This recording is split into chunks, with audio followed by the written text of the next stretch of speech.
नमस्कार। अमन्स history classes में आपका एक बार फिर से बहुत बहुत स्वागत है। प्यारे बच्चों, जैसा कि हमने अपने पिछले वीडियो में +1 क्लास का सेकंड चैप्टर शुरू किया था, लेखन कला और शहरी जीवन, जिसमें हमने मेसोपोटामिया की सभ्यता का इतिहास जानना शुरू किया था। आज हम उसी चैप्टर को और आगे बढ़ाएंगे। आज हम बात करेंगे मेसोपोटामिया के मंदिरों की, या हम ये भी कह सकते हैं कि मेसोपोटामिया के लोगों का धार्मिक जीवन कैसा था। इसमें चर्चा की जाएगी कौन कौन से प्रमुख देवता थे और किस प्रकार की क्रियाकलाप मंदिरों में हुआ करते थे। तो शुरू करते हैं।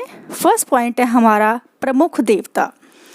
तो मेसोपोटामिया में बेटा लोग बहुत से देवी देवताओं की पूजा किया करते थे, और ये मैं कहूँ कि हर नगर का अपना एक अलग ही देवी देवता होता था, और वो अपने देवी देवता से क्या मांगते थे कि हमारा नगर सुरक्षित रहे, इसलिए वो उनकी पूजा किया करते थे।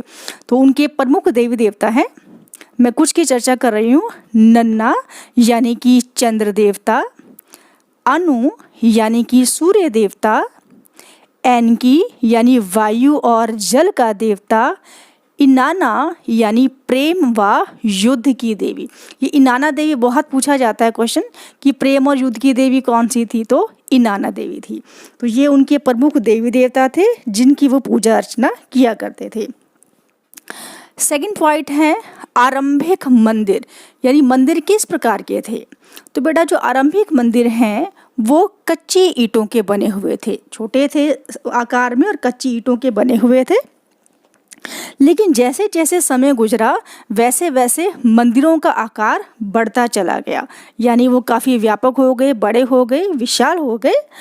और मंदिरों के जो है ये माना जाता था कि जो देवता हैं वो पर्वतों में निवास करते हैं, ऊंचाई पर निवास करते हैं। तो मंदिर जो थे वो ऊंचाई पर बनाए जाते थे।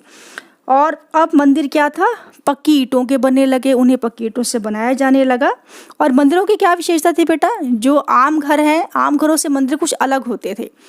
आप अभी भी देखोगे, आप मंदिर जो होते हैं तकरीबन क्या हाइट पे बने होते हैं ना, पहाड़ पे बने होते हैं या फिर ऊंचाई पर बनाए जाते हैं। यानी ये माना गया कि वो आम जन से ऊपर हैं, भगवान का स्थान हमेशा ऊपर रहेगा। तो उनके मंदिरों की क्या खास बात थी बेटा कि उनकी जो मंदिरों की बाहरी दीवारें हैं वो इस प्रकार से थोड़ी सी बाहर, फिर अंदर, फिर बाहर, फिर अंदर, फिर बाहर, फिर अंदर, इस प्रकार से बनी हुई थी, जबकि आम घरों की दीवारें ऐसी नहीं हुआ करती थी। मैं आपको पिक्चर दिखा रही हूँ, इस पिक्चर में आप देख सकते हो किस प्रकार से मंदिर की जो दीवारें हैं वो बाहर की ओर निकली हुई हैं। इसके साथ ही मंदिर जो है उसको, उनकी दीवारों को शंकुओं से सजाया जाता था। शंकु होता है ना जो ये इस टाइप के, जैसे ये बना हुआ है शंकु, तो इनके ऊपर जो है चिकनी मिट्टी से ये शंकु बनाए जाते थे। इन पर अलग अलग कलर किया जाता था और फिर इनको मंदिरों की दीवारों पर लगा दिया जाता था। तो मंदिर दूर से बहुत खूबसूरत और सुंदर लगता था। मंदिरों के अंदर जो है दीवार, जो बीच में आंगन होता था और साइडों में कमरे बनाए जाते थे। उन कमरों के अंदर देवी या देवताओं की मूर्तियां स्थापित की जाती थी। कुछ कमरों के अंदर पुजारी रहा करते थे, पुरोहित रहा करते थे, और कुछ कमरे जो हैं वो आने वाले लोगों के लिए, रेस्ट के लिए, विश्राम के लिए रखे जाते थे। तो ये थे मेसोपोटामिया के प्रमुख मंदिर, किस प्रकार के वो बने होते थे। अब हम बात करते हैं मंदिरों में होने वाले क्रियाकलापों की, कि मंदिर में क्या क्या कार्य किए जाते थे। तो बेटा मंदिरों में खाली पूजा नहीं होती थी, और भी बहुत सारे कार्य किए जाते थे। जैसे कि भूमि दान, मंदिरों को लोग बहुत सारी भूमि दान में दिया करते थे। उस दान में दी गई जो भूमि है उस पर कृषि की जाती थी, उस पर पशुपालन किया जाता था, उस पर उद्योग लगाए जाते थे, बाजार लगाए जाते थे। तो ऐसा करने से भूमि को उस दान दी गई भूमि को यूज़ करने का बहुत फ़ायदा होता था। इससे मंदिर को काफ़ी आय की प्राप्ति होती थी। इसके अलावा मंदिर के अंदर शिक्षा दी जाती थी, बच्चों को पढ़ाया जाता था। विद्यार्थी यहाँ पर आते थे और पुरोहितों के द्वारा इनको शिक्षा प्रदान की जाती थी। उसके बाद है पुस्तकालय। तो मंदिर केवल शिक्षा प्रदान ही नहीं करते थे, बल्कि मंदिरों में पुस्तकालय भी था। पट्टिकाओं के ऊपर, मिट्टी की पट्टिकाओं के ऊपर जो है साहित्य को लिखा जाता था और मंदिरों में उनको संग्रह करके पुस्तकालय के अंदर रखा जाता था। उसके बाद है अगला क्रियाकलाप है व्यापार। तो मंदिरों के अंदर बच्चे व्यापार भी हुआ करता था। मंदिर के जो पुजारी हैं वो वस्तुओं को खरीदने और बेचने का कार्य भी किया करते थे और ऐसा करके भी वो काफ़ी लाभ कमाया करते थे। उसके बाद है ऋण देना। तो मंदिर केवल व्यापार ही नहीं करते थे बल्कि मंदिरों के पुजारी लोगों को ऋण भी दिया करते थे। जो ब्याज पर ऋण देते हैं ना, तो ब्याज पर ऋण देने का कार्य मंदिर किया करते थे। तो ये सारे क्रियाकलाप मंदिरों में होते थे, यानी पूजा पाठ के अलावा ये सब कार्य भी मंदिरों में किए जाते थे। अब है अगला पॉइंट हमारा पुरोहित। तो मंदिरों की देखभाल कौन करता था? मंदिरों की देखभाल पुरोहित करता था। जैसे होता है ना, पंडित होते हैं मंदिरों में वो देखभाल करते हैं, ऐसे पुरोहित होते हैं। तो पुरोहित जो हैं वो मंदिरों में देखभाल का कार्य करते थे और वो काफ़ी शक्तिशाली हुआ करते थे। उनके पास काफ़ी पावर होती थी क्योंकि पैसा खूब उनके पास था, लोग सब उनकी बात माना करते थे। तो वो बहुत शक्तिशाली हो चुके थे कि वो लोगों पर अलग से कर भी लगाने लगे थे। राजा के अलावा भी ये लोग ये पुरोहित जो है लोगों पर कर लगाने का कार्य करने लगे थे। हालांकि एक राजा था उरुक गिना, उसने कोशिश की कि पुरोहितों की शक्ति को कंट्रोल किया जाए, लेकिन उसकी मृत्यु के बाद पुरोहित फिर से शक्तिशाली हो गए। तो ये मंदिरों की देखभाल करते थे और इनकी स्थिति काफ़ी शक्तिशाली थी।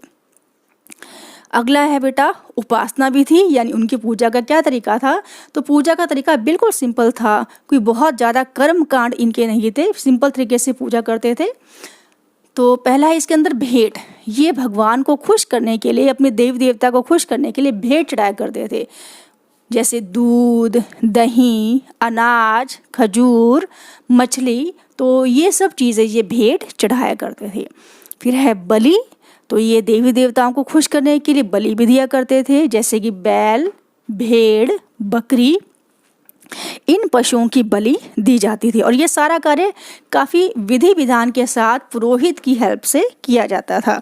और जो पूजा करते थे तो वो क्या मांगते थे? वो यही मांगते थे कि हमारा स्वास्थ्य अच्छा बना रहे, हमारी फसलें हमेशा लहलहाती रहें, हमारी नदियों में हमेशा पानी बना रहे और कभी भी हमारे क्षेत्र में बाढ़ ना आए, हमारे देवता हमारे नगरों को सुरक्षित रखें। तो यही सिंपल सी उनकी जो कामनाएं हैं वो अपने भगवान से, अपने देवी देवताओं से हुआ करती थी। उसके बाद है मनोरंजन का केंद्र। तो बेटा मंदिर मनोरंजन का केंद्र भी थे। वो कैसे थे कि जो वहाँ के स्थानीय गायक थे वो मंदिरों में आते थे और लोगों को गीत सुनाया करते थे, समूह गान, ग्रुप सॉन्ग होता था, लोग वहाँ आकर लोक नृत्य किया करते थे, ढोल नगाड़े बजाए जाते थे और अन्य संगीत यंत्रों का प्रयोग भी किया जाता था। और जब कभी कोई विशेष त्यौहार होता था, कोई विशेष अवसर होता था, उस अवसर पर भारी संख्या में लोग मंदिरों में आते थे और पूजा किया करते थे। तो इस प्रकार मंदिर पूजा पाठ के साथ साथ मनोरंजन का भी केंद्र थे। नेक्स्ट है लेखन कला में योगदान। तो बेटा मंदिरों का लिखने की कला में बेहतरीन योगदान रहा। आपको अगर पिछला वीडियो याद हो तो हमने उसमें पढ़ा था कि लेखन कला की शुरुआत मंदिरों से ही हो रही थी। तो यहाँ पर विद्यार्थी पढ़ने के लिए आते थे। यहाँ पर विद्यार्थियों को जो है वो विभिन्न जो चिन्ह हैं, जो खिलाक्षर लिपि के चिन्ह हैं, वो कंठस्थ करवाए, उनको याद करवाए जाते थे, वो उन्हें स्मरण रखते थे और लिख लिख कर उनकी प्रैक्टिस करते थे। तो इस प्रकार से लिखने की कला में मंदिरों का योगदान था। इसके अलावा आपको पता है कि पुस्तकालय भी यहाँ पर थे और इससे भी जो है लिखने की कला में काफ़ी योगदान रहा है। तो ये है बेटा मेसोपोटामिया की सभ्यता का धार्मिक जीवन या उनके मंदिर। ये भी काफ़ी इंपॉर्टेंट क्वेश्चन है और 8 नंबर में पूछ लिया जाता है। तो बच्चों आगे हम बात करते हैं मेसोपोटामिया में नगरीकरण के बारे में। जैसे कि हमने चैप्टर के नाम में पढ़ा ना, शहरी जीवन।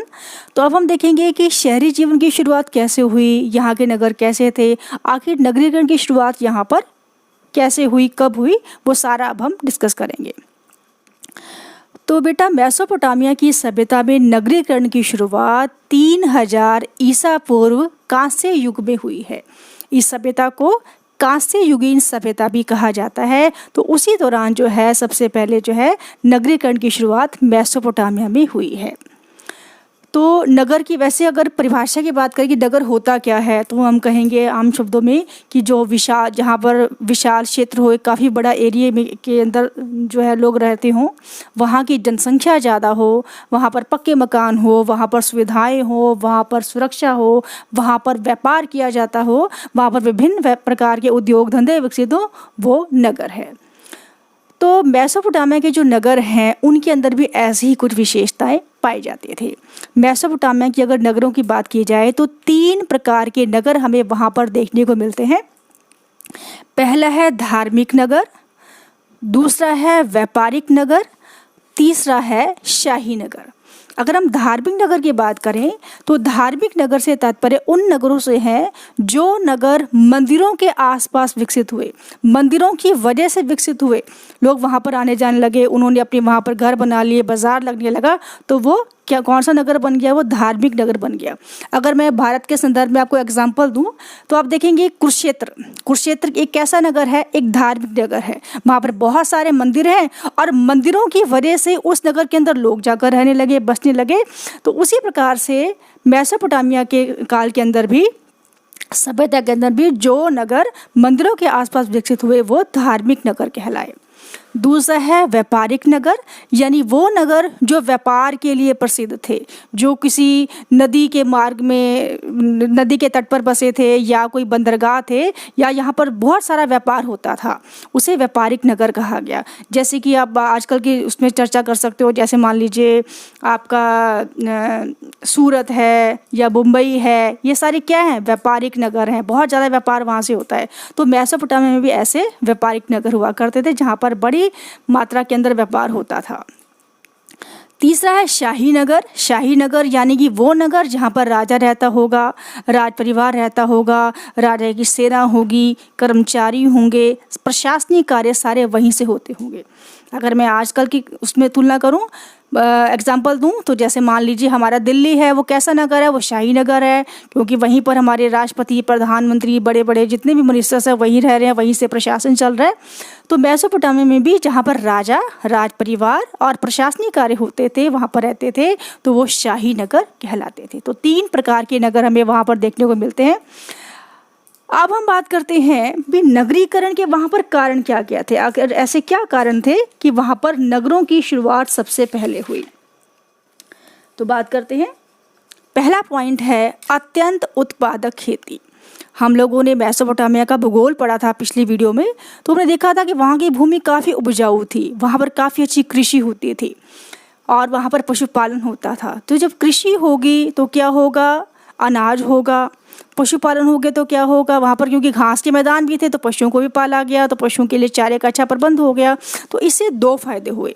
क्या फ़ायदे हुए, कृषि की वजह से लोग स्थायी निवास स्थान के अंदर आ गए, यानी उन्होंने घुमक्कड़ जीवन छोड़ दिया और वो एक स्थान पर घर बनाकर रहने लगे, क्योंकि अगर खेती शुरू कर दी तो खेती की देखभाल भी तो करनी पड़ेगी। और पशुओं का क्या फ़ायदा हुआ, पशुओं का फ़ायदा ये हुआ कि पशुओं को एक तो कृषि में यूज़ किया जाता था और दूसरा उनको यातायात में यूज़ किया जाता था, भार ढोने के लिए यूज़ किया जा रहा था। फिर जब कृषि बढ़ी, पशुपालन बढ़ा, यातायात के साधन विकसित हुए, स्थायी निवास स्थान का आरंभ शुरू हुआ, उससे क्या हो गया, उससे उत्पादन बढ़ने लगा, वस्तु विनिमय प्रणाली शुरू हो गई, वस्तु के बदले वस्तु लेना, कई तरह के उद्योग धंधे जो हैं वो स्थापित हुए, व्यापार बढ़ने लगा। तो ये सारी निशानियाँ किस चीज़ की हैं, वस्तु विनिमय, व्यापार, यातायात के साधनों का विकास होना, ये नगरीकरण की निशानी है। यानी पहले तो गांव बसे, गांव जो है डेवलप होते होते क्या बन गए, वो नगर बन गए। इस प्रकार मेसोपोटामिया में नगरीकरण का एक कारण क्या है, अत्यंत उत्पादक खेती। अब है दूसरा पॉइंट, जल परिवहन। तो मेसोपोटामिया, आपको याद है बेटा कि 2 नदियों के बीच का क्षेत्र था, दजला नदी और फरात नदी, है ना। और ये बताया था कि ये दजला फरात नदी की घाटी के अंदर ये सभ्यता विकसित हुई। तो इस वजह से, नदियों की वजह से और नदियों के अंदर से जो नहरें निकाली गई उसकी वजह से जल परिवहन जो था वो एक बहुत बड़ा कारण रहा नगरीकरण का। क्यों रहा, क्योंकि इससे पहले क्या था कि जो पशुओं की सहायता से सामान ढोया जाता था, जो एक नगर से दूसरे नगर सामान पहुंचाया जाता था, उसमें काफ़ी दिक्कतें आती थी। जैसे कि टाइम बहुत ज़्यादा लगता था, खर्चा भी बहुत ज़्यादा आता था, और तीसरा पशुओं के लिए रास्ते में चारे का प्रबंध करना भी मुश्किल हो जाता था। लेकिन जल परिवहन की वजह से, नदियों की वजह से वो काफ़ी सस्ता पड़ता था, उसकी कॉस्ट बहुत कम पड़ती थी। क्योंकि जो नावें हैं वो क्या करती हैं, नावों में पाल लगे होते हैं और वो पाल हवा के वेग से अपने आप ही चलते हैं, तो कोई पेट्रोल या ईंधन डालने की ज़रूरत नहीं है, ना किसी चारे का प्रबंध करना पड़ता है। पानी के बहाव के साथ, हवा के बहाव के साथ अपने आप जो है नाव चलती रहती है। तो जल परिवहन बहुत ही सस्ता हो गया। इस वजह से मेसोपोटामिया में नगरों का विकास हुआ, क्योंकि अधिकतर नगर कहाँ विकसित हुए थे, नदियों के किनारे विकसित हुए थे। यहाँ पर एक चीज़ बता दूँ, नदियों में भी दो नदियाँ मैंने बताई थी, दजला और फरात। जो फरात नदी है वो अर्थव्यवस्था का आधार रही है, क्योंकि अधिकतर व्यापार इसी नदी मार्ग के द्वारा, इसके सहायक नदियों के द्वारा किया जाता रहा है। तो इससे भी नगरीकरण को बढ़ावा मिला। नेक्स्ट है धातु व पत्थर की कमी। तो मेसोपोटामिया के अंदर जो है धातु और पत्थरों की बहुत कमी थी, और किसी भी नगर के विकास के लिए इसका होना बहुत ज़रूरी है। क्योंकि आप जानते ही हैं कि धातु और पत्थरों से क्या बनता है, औजार बनाए जाते हैं, बर्तन बनाए जाते हैं, आभूषण बनाए जाते हैं। औजारों से विभिन्न प्रकार के उद्योग धंधों में किया जाता है। बर्तनों का प्रयोग खाना बनाने के लिए, खाना खाने के लिए और खाने को स्टोर रखने के लिए किया जाता है। स्त्रियां पुरुष दोनों आभूषण पहनते हैं जो विभिन्न प्रकार की धातुओं से बनाए जाते हैं। तो इस क्षेत्र में धातु की कमी थी, लेकिन इस धातु की कमी को पूरा किया गया कैसे, दूसरे देशों से मंगवाकर, दूसरे इलाकों से जो है व्यापार करके उसको पूरा किया गया। जैसे तुर्की से, ईरान से, खाड़ी पार के देशों से सोना, चांदी, सीपी, इस प्रकार का सामान मंगवाया गया। और जब व्यापार बढ़ेगा तो क्या होगा, वो किसको बल देगा, वो नगरीकरण को बल देगा। ग्रामीण व्यवस्था उसमें समाप्त होगी और नगरीकरण को बल मिलेगा। तो धातु और पत्थर की कमी ने किसको बल दिया, व्यापार को, और व्यापार ने किसको बल दिया, नगरीकरण को बल दिया। तो ये भी एक कारण रहा। नेक्स्ट है श्रम विभाजन। तो यहाँ पर बच्चे बड़ा कंफ्यूज हो जाते हैं कि ये क्या चीज़ है। श्रम विभाजन का मतलब बच्चे ये है कि नगरों के लोग जो थे मेसोपोटामिया के, वो एक दूसरे पर निर्भर थे, आत्मनिर्भर नहीं थे। आत्मनिर्भर का मतलब होता है कि सारा काम जो है खुद ही कर लेना, अपनी सारी ज़रूरतें खुद ही पूरी कर लेना। लेकिन ऐसा नहीं है, हम कोई भी हैं, चाहे हम कितने भी संपन्न क्यों ना हो जाएं, पर अपनी सभी ज़रूरतें केवल अपने दम पर पूरी नहीं कर सकते हैं, हमें दूसरों पर निर्भर रहना पड़ता है। जैसे कि आपके बुक में एग्जाम्पल दिया गया है, मान लीजिए कोई मुद्रा बनाने वाला है, ठीक है, कोई मुद्रा बना रहा है। मैंने आपको मुद्राएं उस समय की दिखाई हुई है, पिक्चर में आगे भी दिखाऊंगी। तो अगर कोई मुद्रा बनाने वाला है, कोई आम बंदा मुद्रा नहीं बना सकता, मोहर नहीं बना सकता, कोई एक्सपर्ट ही बनाएगा। अब ये जो बंदा मुद्रा बनाने वाला है, ये केवल मुद्रा बनाना जानता है, लेकिन मुद्रा बनाने के लिए क्या क्या सामान चाहिए वो तो ये नहीं बनाना जानता। जैसे मुद्रा बनाने के लिए क्या चाहिए, रंगीन पत्थर चाहिए। अब इस बंदे को रंगीन पत्थर तो किसी और से लेना पड़ेगा ना, तो किस पर डिपेंड हो गया, वो पत्थर बेचने वाले पर डिपेंड हो गया। उसी प्रकार से मुद्रा बनाने के लिए औजार चाहिए, तो ये मुद्रा तो बना सकता है पर औजार तो नहीं बना सकता, और औजारों के बिना मुद्रा नहीं बना सकता। तो औजारों के लिए किस पर डिपेंड करेगा, औजार बनाने वाले पर। और अगर औजार बनाने वाला है, वो औजार किसके बनाएगा, वो धातु के बनाएगा। और धातु वो खुद थोड़ी बना सकता है, उसे धातु कहीं और से लेनी पड़ेगी, तो वो धातु बेचने वाले पर निर्भर रहेगा। तो इस प्रकार से कड़ी बन जाती है, एक दूसरे के ऊपर जो है वो डिपेंड हो जाते हैं। तो क्योंकि एक दूसरे पर निर्भर होने लगे लोग, इससे भी नगरीकरण को बल मिला। कितने प्रकार के, जैसे मैंने एक एग्जांपल मुद्रा बनाने वाले का दिया, पत्थर बनाने वाला बेचने वाला भी आ गया, औजार बेचने वाला भी आ गया, धातु वाला भी आ गया। कितने लोग यहाँ पर आ गए जो एक दूसरे से जुड़े हुए हैं। तो इस प्रकार से जब श्रम का विभाजन हुआ, लोग एक दूसरे पर निर्भर रहने लगे। इस प्रक्रिया ने भी नगरीकरण को बढ़ावा दिया। नेक्स्ट है मुद्राओं का प्रयोग। तो मुद्राएं जो हैं वो मेसोपोटामिया की सभ्यता का एक बहुत ही अहम हिस्सा हैं, और इससे भी जो है नगरीकरण को काफ़ी बल मिला है। वो कैसे मिला है, पहले मुद्रा के बारे में बता देती हूँ। मुद्रा जो है काफ़ी मात्रा में मिली है, काफ़ी संख्या में मिली है और उनका आकार बेलनाकार था। जैसे मैंने दिखा रखी है ना, मुद्रा यहाँ भी दिखा रखी है और मैं आपको पिक्चर भी दिखा रही हूँ।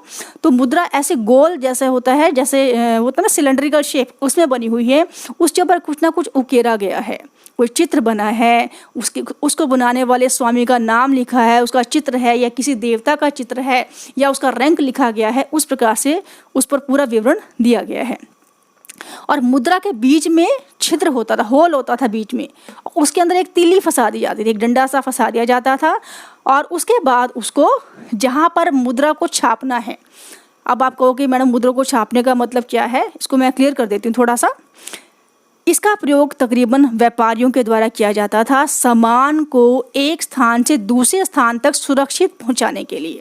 व्यापारी है, मान लीजिए कोई कपड़ा बेचने वाला व्यापारी है, उसने सारे कपड़े जो है एक उसके अंदर पैकेट में बंद कर दिए, एक कपड़े में बांध दिए सारा कुछ, और उसको जो है फिर सील कर दिया। उसके ऊपर गीली मिट्टी लगा दी, जैसे गीली मिट्टी की पट्टिकाएं बनाते थे ना, उसी टाइप से गीली मिट्टी उसके ऊपर लगा दी। और फिर इस मुद्रा को जो इसके अंदर तीली डाल रखी है, उस तीली को ऐसे गोल गोल उसके ऊपर घुमा दिया। तो इसके ऊपर जो शब्द उकेरे में उभरे हुए शब्द हैं ये, वो सारे के सारे क्या होंगे, वो उस गीली मिट्टी के ऊपर छप जाएंगे। आप घर पर ही करके देखना। जैसे आप मान लीजिए सिक्का है आपके पास, कोई 1 रुपये का सिक्का लेके देखना, अब आटे के ऊपर जो आटा गूथा हुआ है उसके ऊपर दबा के देखना, आप क्या देखोगे, सिक्के पर जो कुछ उकेरा हुआ है वो सारा आटे पर छप जाएगा। उसी प्रकार से इस मुद्रा के ऊपर भी जो कुछ उकेरा हो जाता था, छपा होता था, वो उस मिट्टी के ऊपर जो सील है उसके ऊपर छप जाता था। अब सामान व्यापारी एक जगह से दूसरी जगह भेज देते थे। अगर वो मिट्टी टूटी हुई है, वो मोहर जो है, जो जिससे वो निशान बना हुआ है, जो भी कुछ उसके ऊपर लिखा हुआ है, अगर वो टूटा हुआ है, इसका मतलब क्या हुआ कि उस सामान के साथ छेड़छाड़ हुई है।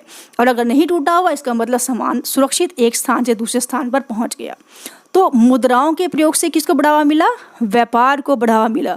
और व्यापार के बढ़ने से किसको बढ़ावा मिला, नगरीकरण को बढ़ावा मिला। तो ये भी एक कारण रहा जिससे कि मेसोपोटामिया में नगरों का विकास हुआ। अब उसके बाद है राजाओं का योगदान। तो किसी नगर के विकास में राजाओं का भी योगदान रहता है। राजाओं का कार्य क्या है, राजाओं का कार्य है अपने नगर की सुरक्षा करना, अपने नगर की देवता के लिए जो है मंदिर बनवाना, और अपने जो लोग हैं उनको पूरी तरह से सुरक्षा और सुविधाएं प्रोवाइड कराना। तो इसके लिए, सुरक्षा के लिए राजा क्या करेगा, सेना रखेगा, और देवताओं को खुश करने के लिए, लोगों को खुश करने के लिए वो मंदिरों का निर्माण करेगा। तो राजाओं ने बहुत सारे मंदिर बनवाए, और मंदिरों के अंदर जो है हर बंदा के लिए काम करना अनिवार्य होता था, और उसे मंदिरों को बनाने के लिए काम करना पड़ता था, और उसके बदले उसे कोई वेतन नहीं मिलता था, अनाज दिया जाता था। इस प्रकार की बहुत सारी हमें सूचियाँ मिली जिसमें हमें अनाज देने का संकेत मिलता है। तो राजाओं के द्वारा जब भवन बनवाए गए, मंदिर बनवाए गए और श्रम बनवाया गया, श्रम करवाया गया, लोगों से अनिवार्य कर दिया गया, इससे क्या हो गया, इससे नगरीकरण को बल मिला। क्योंकि नगरों में नए भवन बन गए, नए मंदिर बन गए, ज़्यादा संख्या में लोग वहाँ पर जाकर रहने लगे क्योंकि वहाँ पर काम हो रहा था।